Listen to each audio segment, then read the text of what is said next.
I can still picture the day Jack strolled into my life like it was just yesterday.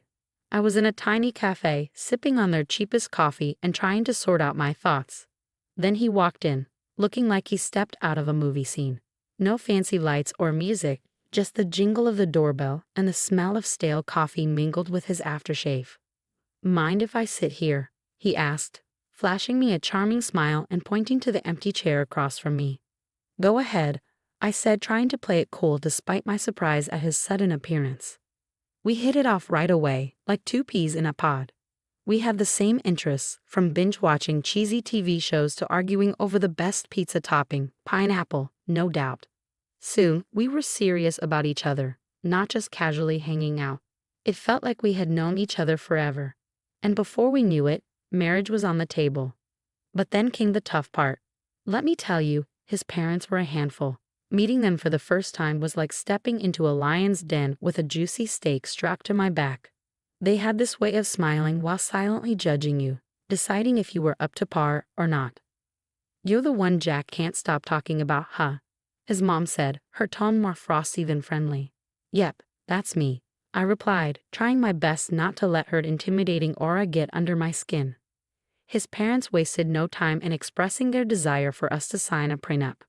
I wasn't interested in their money, but their approach left a sour taste in my mouth. "I'll sign your prenup," I told them. "But here's the catch. If one of us cheats, the cheater owes $200,000.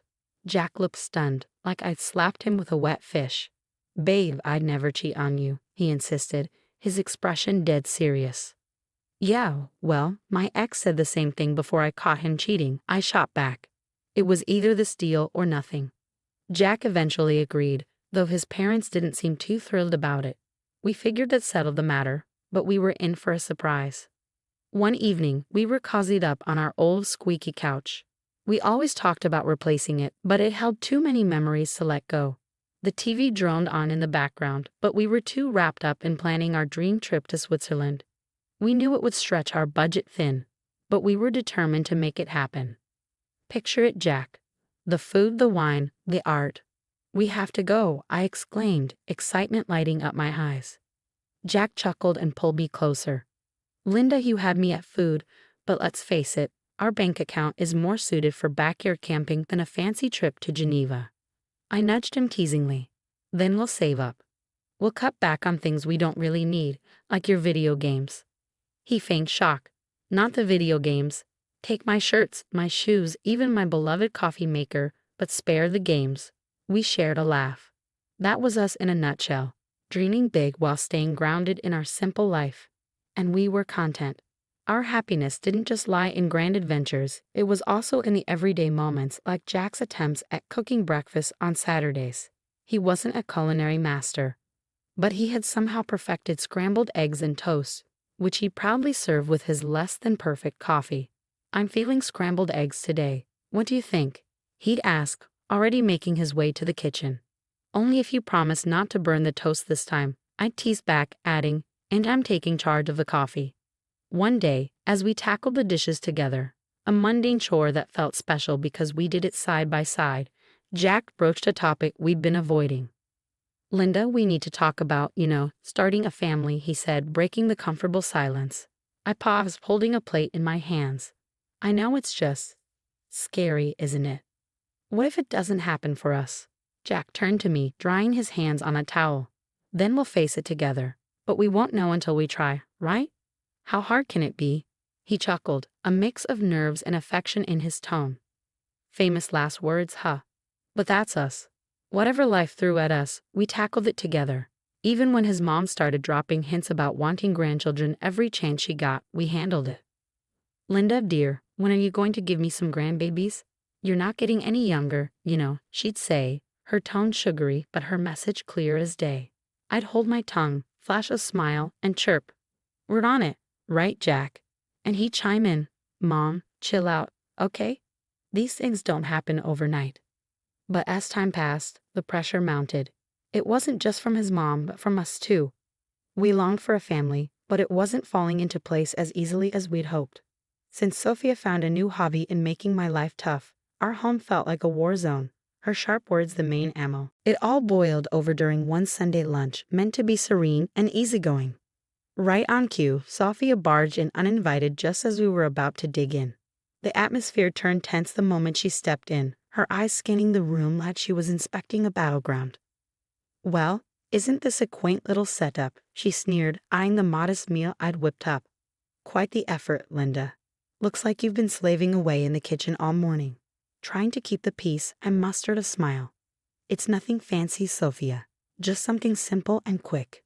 Please, take a seat." As we settled at the table, she launched into her usual spiel. "You know, Linda," Sophia began, her tone dripping with condescension, "I was chatting with Mrs. Charlotte the other day, and she mentioned how her grandson just became a dad. It got me thinking, when are you and Jack going to give me some good news? Time's ticking, you know." My cheeks flushed with a mix of embarrassment and frustration. I glanced at Jack, hoping for some backup, but he suddenly seemed very engrossed in his meal. "Mom, seriously?" Jack finally mumbled, but it lacked conviction, and we all knew it. Undeterred, Sophia pressed on. "I hate to be blunt, but you're not getting any younger. You work hard for your money. Why waste it on Linda if she can't fulfill her basic duties as a wife? Hiring help for cleaning and cooking would be much more efficient, don't you think?" That was the last straw. "Sophia, I'm doing my best here," I blurted out. "It's not like I don't want kids. And as for the house and cooking, I didn't realize marriage came with a job description." Sophia scoffed. "Marriage isn't a free ride, Linda. You have responsibilities, and frankly, you're not meeting them." The air grew heavy with tension, and tears threatened to spill from my eyes. But what hurt the most wasn't Sophia's harsh words. It was Jack's silence. When he finally spoke, it wasn't in my defense. "Mom's right, maybe we should consider getting some extra help around here. It would take some weight off your shoulders too," he suggested. His words felt like a stab in the back. It was clear I was alone in this. In the days that followed, Sophia's visits became more frequent and her criticisms sharper. She'd scrutinize every corner of the house, pointing out any flaw. "You call this clean?" she'd sneer. "Looks like a pigsty to me." Then came the jabs about my appearance. "Is that what you're wearing? A wife should dress to please her husband. No wonder Jack seems exhausted. He comes home to this." I tried to stand up for myself. "Sophia, I dress for myself, not Jack. And he's tired because he works hard, not because of my outfit." But it was pointless. Sophia had made up her mind about me, and nothing I said seemed to make a difference. Jack's lack of support hit me the hardest. Every night after his mom's departure, we'd end up arguing. "Why won't you defend me, Jack? She's bulldozing over us, and you're just standing by." "Linda, she's set in her ways. What do you expect me to do? Kick my own mom out?" "No, but I expect you to be my partner, to stand with me, not her." It became evident that this went beyond Sophia's disapproval. It was about us, our marriage, and whether we could withstand the onslaught of Sophia's criticisms. As weeks passed, it dawned on me that this wasn't just a passing phase, it was a full-blown assault. If we didn't take action soon, there might not be anything left to salvage. Things between Jack and me had turned frosty ever since Sophia ramped up her criticisms. But it wasn't just our home life feeling the strain. Jack himself had started behaving oddly, and it wasn't solely because of work stress. There was something else, something unsettling. It all began with his phone. Jack used to be open about it, we had no secrets. But then he began leaving the room whenever he received a call. And it was always from the same person, Paul Work. One evening, I tried to sound nonchalant and asked, "Who's Paul Work?" Jack visibly tensed up, a clear sign of nervousness. "Oh, just a new guy at the office. Asks a lot of questions," he replied. But there were more changes. Jack, who never cared much about fashion, suddenly started paying attention to his appearance. The graphic tees and worn-out jeans disappeared, replaced by crisp shirts, slacks, and even cologne. "Since when did you start smelling like a department store?" I teased one morning, watching him style his hair differently. He just smirked. "Can't a guy mix things up every once in a while? No harm in that, right?" Then there were the late nights at work, becoming more frequent. "Another long one, babe," he texted. "Sorry, this project is a killer. I'll be home soon, I promise," he reassured, but it would be well past midnight before I heard his keys jingle in the door. I couldn't shake the feeling that something wasn't right. It lingered like a shadow. That's when I made the decision to hire a private investigator. It felt like a scene from a cheesy TV show, but I needed to know for certain. The evidence arrived in a plain brown envelope. Heartbreaking yet undeniable. Photos of Jack with another woman, their intimacy unmistakable, captured in moments that shattered our years together. But it was the recording that cut the deepest. Their conversations filled with affection and plans made it painfully clear. He was in love with her, or at least with someone else. I sat there, staring at the damning evidence before me, a chilling reality sinking in. This could be the key I needed if our marriage spiraled into a messy divorce. The photos captured stolen moments from our life together, while the recorded words betrayed every "I love you" he ever whispered in my ear. But I kept it all to myself, a heavy burden I chose to carry alone. I wasn't ready to confront him, not yet. I needed time to strategize, to navigate the collapse of our marriage while preserving my dignity. The days that followed passed in a blur. Jack maintained his facade, and I played the part of the dutiful wife, smiling outwardly while crumbling inside. Our conversations became a delicate dance around the truth, each word carefully chosen, every laugh forced. "Are you okay?" Jack would inquire, genuine concern lacing his voice. "Yeah, just tired, you know. Work's been hectic," I'd respond, the lie bitter on my tongue. It seemed like just another ordinary day until I accidentally overheard a conversation that would change everything. As I passed by Jack's office, the door slightly ajar, their voices drifted out. It was Jack and his mother, Sophia, and their conversation wasn't casual. Their tones were serious, filled with purpose. "I can't keep this up, Mom. It's not just about having kids anymore. I don't feel the same way about Linda. It's like we're living together as strangers, not as a married couple," Jack admitted, his voice heavy with exhaustion. Sophia's reply was cutting. "Well, can you blame yourself? She hasn't given you a child. And what else has she really brought to this marriage? But let's not be hasty. My 65th birthday is approaching, and we wouldn't want to miss out on a generous gift from her, would we?" Her cynicism felt like a stab in the heart. They were using me, planning to keep me around just long enough to benefit from a lavish birthday present before discarding me. "Exactly, dear. Just a bit longer," Sophia affirmed, her words dripping with malice. I stood there, stunned and furious. They were plotting to push me out of the family as effortlessly as crossing off an item on a shopping list. The pain ran deep, but it fueled a burning desire for vengeance within me. They thought they could manipulate me and discard me at their convenience. I was determined to prove that I wasn't just a pawn in their twisted game. A few days later, we gathered for a family dinner that felt more like a scripted performance than a meal. Sophia brought up her impending birthday with a smile that made my stomach churn. Leaning in, she asked, "So, Linda dear, what do you have planned for my birthday? Something special, I hope." I met her gaze calmly. "Actually, Sophia, I've been thinking of arranging a dinner at the city's most luxurious restaurant, an unforgettable evening." Her eyes gleamed with anticipation, and she exchanged a satisfied glance with Jack. They believed they had me cornered, but they didn't realize I was already 2 steps ahead. "Oh, Linda, that sounds lovely. Just close family, you know, keep it intimate," Sophia cooed, her voice oozing with insincerity. "Absolutely, Sophia. We'll make it a memorable occasion," I replied, the words leaving a bitter taste in my mouth. The weeks leading up to Sophia's 65th birthday felt like a slow march towards a reckoning. Every smirk from her and every indifferent nod from Jack fueled my resolve. My plan was straightforward yet daring. Orchestrate a lavish dinner as a supposed gesture of affection, then unveil a monumental surprise. As with all well-laid plans, the devil was in the details. The night before the party, our home crackled with tension. Jack, oblivious to the storm brewing, lounged casually on the couch, absorbed in his phone. "Everything ready for tomorrow?" he inquired, still glued to the screen. "You could say that," I replied, my voice masking the turmoil within. The day arrived, and as guests streamed into the opulent dining room we had reserved for Sophia's celebration, anticipation hung heavy in the air. My pulse quickened, not from nerves, but from the excitement of what was to come. Sophia, relishing the spotlight, luxuriated in the grandeur of her surroundings.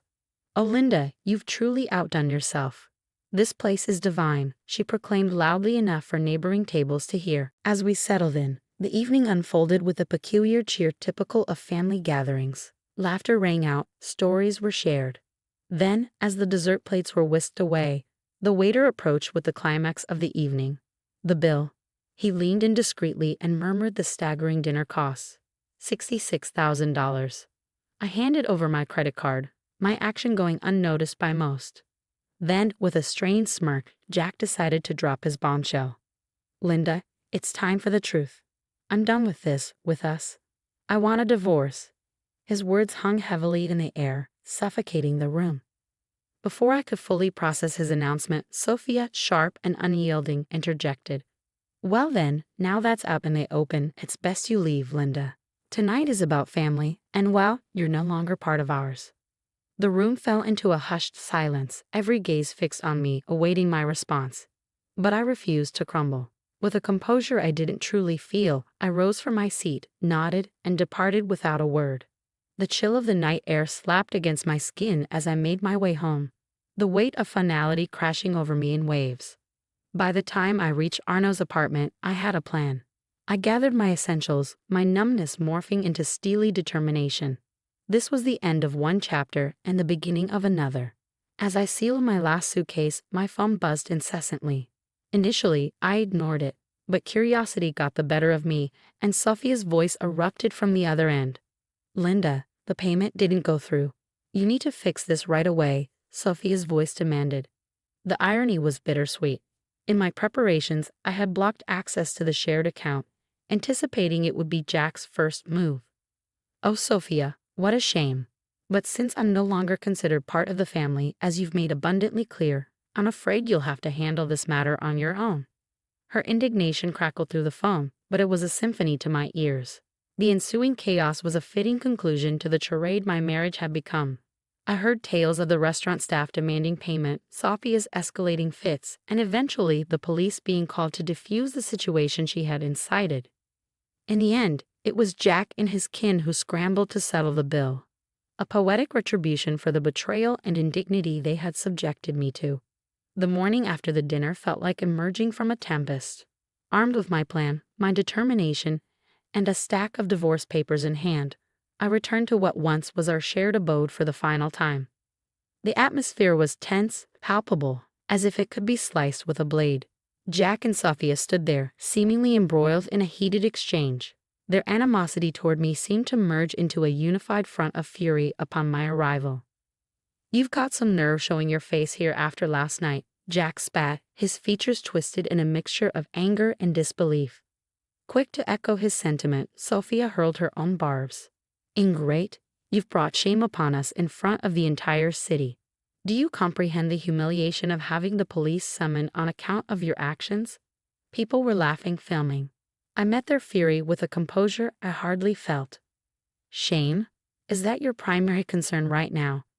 I retorted, tossing the divorce papers onto the table, placing the incriminating photos of Jack's infidelity atop them. Perhaps you should direct your attention to this instead. Jack's complexion drained of color as he picked up the damning photographs, with his mother looming over his shoulder. Their rage dissolved into shock, then morphed into panic as they comprehended the gravity of the situation. And let's not overlook the prenup, shall we? I pressed on, my voice unwavering.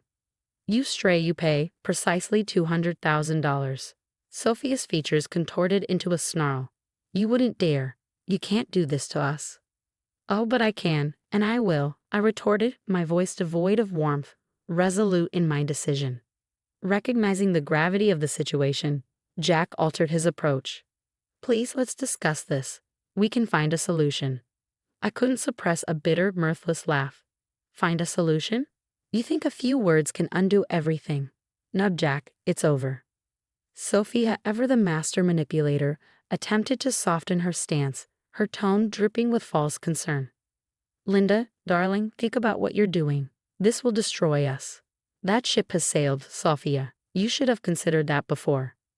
Their pleas shifted to desperate entreaties, their words a frantic attempt to salvage whatever remained. But my mind was resolute. I was done playing the victim, done with their deceit and manipulation. In the end, Jack had no recourse but to borrow money from his parents to settle with me. As I departed from that house for the final time, check in hand, I felt a burden lift from my shoulders. After all that transpired, I was finally liberated. I used the money from Jack to secure a down payment on a modest yet snug abode of my own. It's remarkable how much tranquility you can find in a residence that's solely yours, where each nook feels like a sanctuary away from the tumult of the past. Life is calmer now, and I wouldn't have it any other way. I have a job that keeps me occupied, amiable neighbors who offer nods and smiles, and a petite garden that's entirely mine to tend to.